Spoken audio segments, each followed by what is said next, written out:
Olá, pessoal, estamos aqui para mais um episódio do BRM News, seu podcast de notícias diárias sobre os mercados regionais brasileiros. O podcast que faz parte do ecossistema do BRM Podcasts.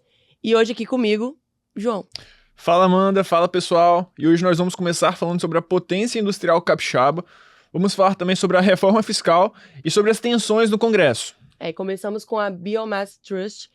É uma startup com raiz da Universidade de Harvard que vai investir 250 milhões de reais na zona de processamento de exportações de Aracruz, a primeira ZPE privada do Brasil.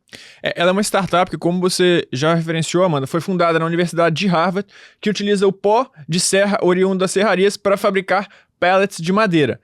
Isso é muito utilizado como combustível em larga escala para aquecedores de pequeno e médio portes. E é muito bom, primeiro, porque é um investimento pesado, né? Começando com 30 milhões e podendo chegar até 60 milhões na primeira fase. Segundo, porque o Espírito Santo ele foi escolhido por ter matéria-prima abundante. E o cara por trás disso, o Javier Farago Escobar, criou uma tecnologia que tira o cloro da madeira, deixando o produto mais limpo e aceita até na Europa, que lá é mais exigente. E o potencial dessa primeira fase ele já é muito impressionante. Vai conseguir produzir cerca de 120 mil toneladas de pallets por ano. Mas no futuro essa capacidade vai expandir, podendo atingir cerca de 480 mil toneladas por ano. E eles estão de olho principalmente no mercado europeu, um grande mercado consumidor para isso, que consome cerca de 20 milhões de toneladas do material ao longo de um ano. Isso é uma baita oportunidade para o Espírito Santo continuar se destacando também no cenário internacional. E não só na economia, como na sustentabilidade também. E reaproveitar o pó de serra é genial, né? Porque ele reduz desperdício e ainda gera energia mais limpa. E isso vai atrair mais empresas desse tipo para o estado. E certamente com esses novos investimentos vindo para o estado e procurando essa zona, a região vai se consolidar cada vez mais como um polo de inovação no estado. E se a empresa ela der certo, né, outras startups, indústrias verdes, elas podem olhar para o Espírito Santo como um lugar estratégico, né? E fora que isso gera empregos e movimenta a economia local. Agora mudando um pouco de pauta, mano, falando sobre a economia local aqui do estado, uma pauta que mexe muito com o bolso de muita gente. Os associados do Sicoob aqui no Espírito Santo economizaram cerca de 2,5 bilhões de reais durante o ano de 2024. Isso porque as taxas de juros praticadas pela cooperativa são bem mais baixas que a média do mercado de maneira geral. Só trazendo como paralelo, enquanto a média do sistema financeiro nacional cobra uma taxa de juros de empréstimos que ao mês gira em torno de 2,25%, a cooperativa e o Sicoob aqui no Espírito Santo ficou com uma média muito mais baixa, perto da casa de 1,48% ao mês. E não é só na questão de empréstimos, né? Na parte de as tarifas de serviços também são mais baratas. O pacote para a pessoa física no Sicoob é de R$16 ali, contra R$32 do mercado, né? Que é quase mais que metade, né? Exatamente. E essa economia ela vem justamente da lógica que as cooperativas estão buscando, para além do lucro, um benefício aos associados. O diretor do Sicoob, Nailson Dalla Bernardina, reflete que isso é um cenário de juros menores e melhores rendimentos para os cooperados. E falando em números relevantes, o agronegócio capixaba ele vem se destacando em 2025. No primeiro trimestre, o setor gerou quase 4,8 bilhões em exportações, né? Dá um aumento ali de 26% em relação a 2024. O café, a celulose e a pimenta do reino são as estrelas ali do momento, mas tem destaque para a pimenta do reino, que cresceu 164%, e os pescados com alta de 123%. E esse é um recorde super relevante aqui para o estado, Amanda. O Espírito Santo exportou para mais de 100 países, enquanto o agro nacional cresceu aproximadamente 2% no período. Produtos como café, mamão, carne de frango e até chocolates estão bombando aqui no estado. E o volume também foi muito impressionante e acima da média. Foram mais de 650 mil toneladas embarcadas. Outro setor que vem se destacando também é a indústria de base, com 105 bilhões previstos para a celulose até 2028. Empresas capixabas estão de olho em projetos como a da Arauco, né, no Mato Grosso do Sul, que sozinho tem 25 bilhões. E a indústria aqui no estado ela se pode beneficiar em muito desse tipo de movimento.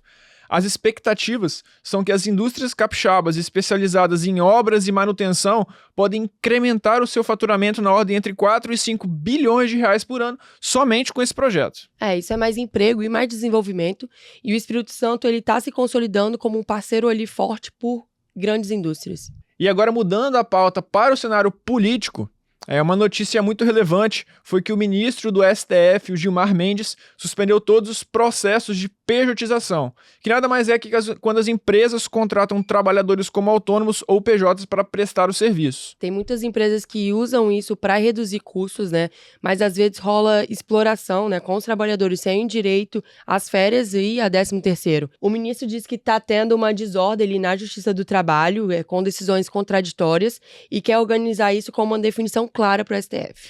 Enquanto o STF não julga o caso, tudo vai ficar parado. Isso cria uma insegurança tanto para as empresas quanto para os trabalhadores. Vai ser importante entender como o Supremo Tribunal Federal vai equilibrar esse prato para trazer para a mesa tanto os interesses das empresas quanto dos trabalhadores. E falando de equilíbrio, a guerra comercial entre os Estados Unidos e a China está bem acirrada, né, e beneficiou ali o Brasil. As importações chinesas para o Brasil bateram recorde ali no primeiro trimestre, 19 bilhões de dólares, né, quase 35% a mais que em 2024. Mas também tem um lado preocupante enquanto a isso, Amanda.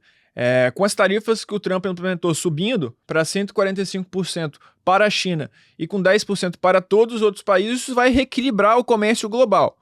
Segundo estimativas de alguns economistas da UFMG, o Brasil pode perder até 1,97 bilhões de dólares em exportação por causa das novas mudanças da guerra comercial.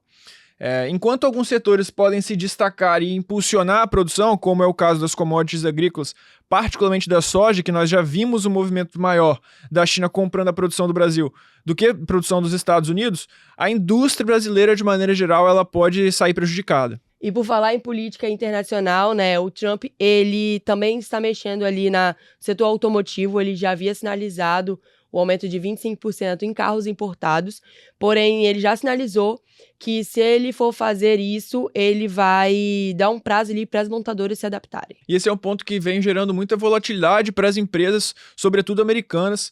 Segundo um estudo divulgado por um dos principais jornais norte-americanos, para que um carro finalize a produção, tem cerca de 8 trocas entre as fronteiras comerciais entre Estados Unidos e México, aproximadamente. Isso significa que essas peças elas vão sofrer uma tributação muito maior, um imposto muito maior, e, consequentemente, isso vai afetar o preço do carro, causando e trazendo mais inflação para a economia norte-americana. Então, essa questão das montadoras vai ser muito importante acompanhar como vai ser endereçado daqui para frente. E para finalizar, Amanda, uma notícia do noticiário político aqui local, o projeto de anistia para os atos de 8 de janeiro está causando um racha até mesmo dentre a base do governo atual, do governo Lula. Os partidos aliados já assinaram um pedido de urgência para a tramitação do assunto na Câmara. A situação é delicada. A ministra Gleisi Hoffmann, ela tá correndo para tentar barrar isso, né, dizendo que o projeto pode até beneficiar o Bolsonaro, que está internado depois de uma longa cirurgia. Inclusive, ele mandou uma mensagem bem intensa ali para os parlamentares, né, antes da operação, pedindo apoio à anistia. Essa é uma questão que pode impactar diretamente, inclusive, o rumo das próximas eleições. Lembrando que o ex-presidente Jair Bolsonaro atualmente está inelegível, mas eventualmente com o desenrolar dos atos da anistia do 8 de janeiro, isso pode mudar eventualmente a decisão e trazer mais uma carta para eventualmente a próxima eleição presidencial no ano de 2026. Essas foram as notícias do dia, e lembrando que amanhã a gente vai ter o evento Data Business Real Estate. O evento vai reunir as principais lideranças do setor imobiliário, que inclusive é um dos setores que mais cresce aqui na economia do Espírito Santo. É isso, pessoal. Não deixa de nos seguir nas redes sociais e até a próxima. Obrigado a todos vocês que nos acompanharam e até o próximo episódio. Tchau!